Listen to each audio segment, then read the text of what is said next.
مولوي صاحب درېمه پوښتنه دا ده چې د یو سړي کور اصلي په کندهار کې دی او په پاکستان کې مهاجر دی، نو خپل وطن کندهار ته راغلی د یو 4-5 شپو ورځ دپاره، یعنې 15 ورځې په خیال کې نه وي، نو آیا دغه سړی به مسافرانه لمونځ کوي او که پوره لمونځ به کوي؟ حضراتو دا سړی چې کور یې په کندهار کې دی، من دخل مصرا له فيه اهل فهو یتم، دا د کتاب فیصله. کم سړی چې هغه ښار ته هغه قریې ته ورسي چې د ده اهل بیت کوروالا هلته ده هغه مقیمه ده، اقامت والا ده، دا سړی به حتما اتمام کړي سفر یې ختم. او عام طور مسئله یاده لري، کم کسان چې د دې کندهار د ښار دي مثلا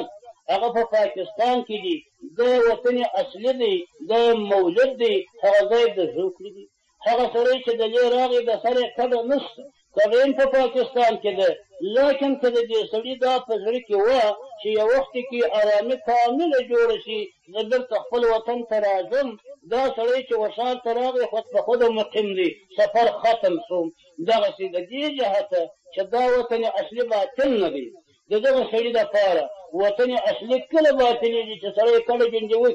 او دا خپل زنانه کوروالا هم یوسي، د لوی ملک سراو جایدادو قانونه په بازار کې هم نه وي، هېڅ شی نه لري، او د ابد دپاره وایي بیا کندهار ته نه راځم، ژوند بل ځای کوم، دلته نو دا وطن اصلي باطل شو. بیا که سړی راغی مسافر دی او که داسې و چې اراده د راتګ یو وخت درلوده، نو دا وطن اصلي اصلي دی، اصلي اصلي اصلي وطن اصلي کله باطلېږي؟ وایي لمن لا یرید الرجوع، چې د ابد دپاره بیا اراده د راتګ نه لري او کډ و کور و باغونه یې د لې هم نه وي. والسلام.